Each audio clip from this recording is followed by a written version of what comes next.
Bonjour. Alors aujourd'hui, je voudrais répondre à Sylvie qui me pose cette question, enfin qui me fait ce partage. Et elle me dit, j'ai du mal avec mon livre d'anatomie. C'est un peu bête, mais de colorier ces dessins qui représentent l'intérieur de mon corps me crispe et me fait peur. Je précise que je ne peux pas voir de sang ni d'émission médicale. Alors, donc le livre d'anatomie que je conseille toujours, donc je vous donne les références, hein, juste en dessous la vidéo de l'anatomie à colorier. En fait, l'idée de colorier, c'est de savoir un petit peu comment on est fabriqué à l'intérieur, et surtout ce coloriage, il va nous servir à nous guider en fait à l'intérieur du corps pour mieux ressentir nos organes.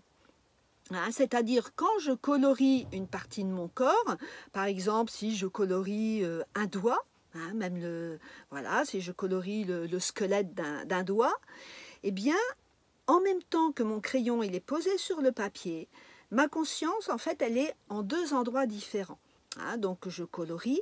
Et surtout, le plus important, c'est que je viens sourire à la partie du corps que je suis en train de colorier. Hein, puisque quand on sourit aux cellules, en fait, on les répare.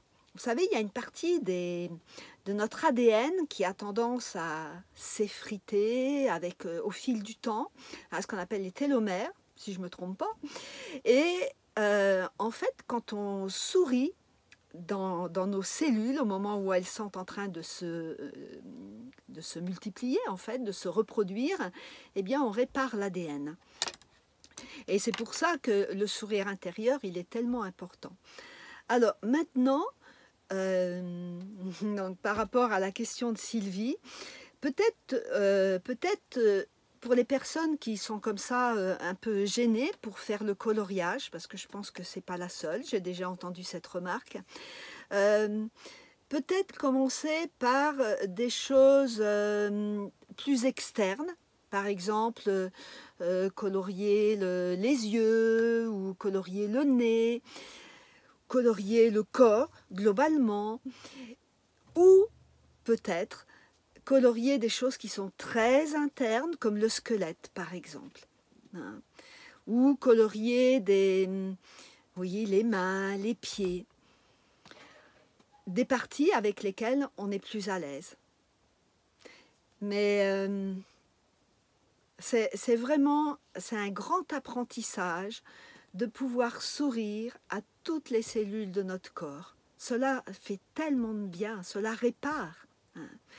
Donc cette difficulté, ben, je ne sais pas d'où elle vient, hein, voilà, pour les personnes qui n'arrivent pas à colorier.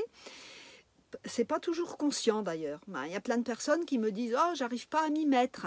Voilà, est-ce que derrière, il n'y a pas effectivement une gêne, une difficulté?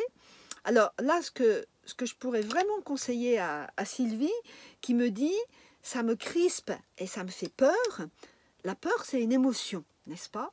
Donc ça, c'est vraiment un cas pratique de travailler avec une émotion.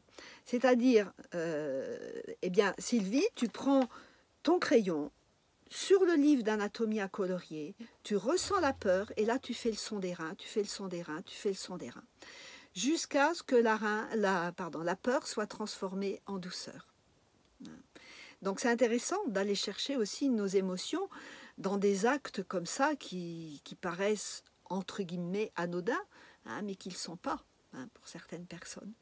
Voilà le petit conseil de la semaine. Et mon grand conseil, c'est colorier. Colorier votre anatomie, colorier vos organes en leur souriant. C'est vraiment très bénéfique à tout point de vue. Allez, je vous souhaite une bonne semaine. À bientôt.